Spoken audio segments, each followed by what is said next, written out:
I was at a conference in 2001 when I had what I call my Alta Lake moment.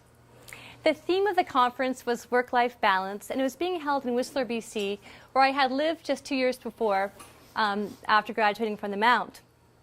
And as a business coach took to stage, there was about 300 other PR people in the room. I got goosebumps. I turned to my friend Claire Louise, who's actually here today. Say hi, Claire Louise. And I said, this is what I meant to do.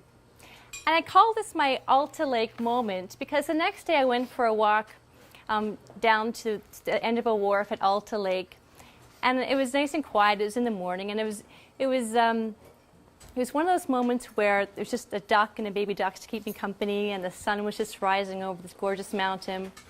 And it was in that moment that I realized that something in my career was off, that my work no longer fueled me, that I had let my passion of writing to get put on the back burner, and that I wasn't really fully showing up as me.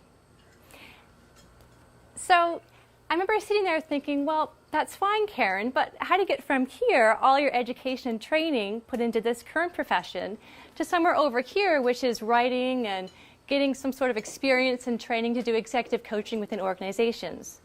Like, where do you even begin?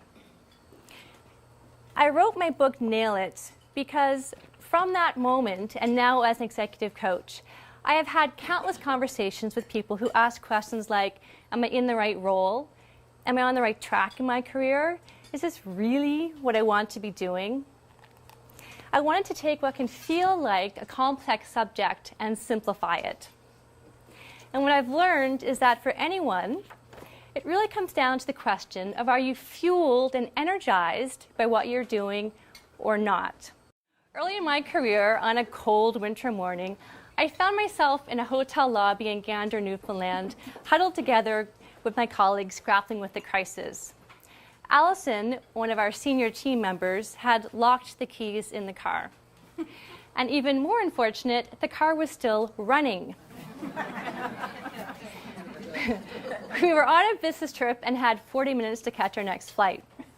And so I remember Allison going back and forth with the rent-a-car company for some time, until finally our leader, the deputy minister, stepped in and said, let's just call a cab.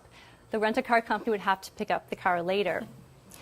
And so I still remember those little tiny planes you were in, flying in the plane, looking down, seeing the car still idling outside the hotel's front entrance. So these big billows of smoke and exhaust juxtaposed against this gorgeous, clear blue sky.